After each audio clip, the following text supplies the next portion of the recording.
ছোট্ট ছোট্ট দাঁত ওঠা শুরু করেছে। এবার তোর ভাত খাওয়ার বয়স হয়ে গেল, তুই ভাত খাবি। আল্লাহ কয় তুই দুনিয়ার সব প্রযুক্তি মিলিয়েও এই জমিন থেকে একটা ধান উঠানোর শক্তি তোর নাই। আছে নাকি?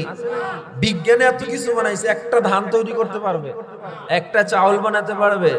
আমি আল্লাহ দয়া করে মাটির থেকে তোর জন্য ধান উৎপন্ন করলাম, ভাত খাবি খা, এই চাউল দিয়া রুটি খাবি খা। এখন যদি তোর শুধু শুধু চাউল ভালো লাগবে না, আমি আল্লাহ তাকায় দেখ নদীতে কত ধরনের মাছ তোর জন্য বানায় দিয়েছে।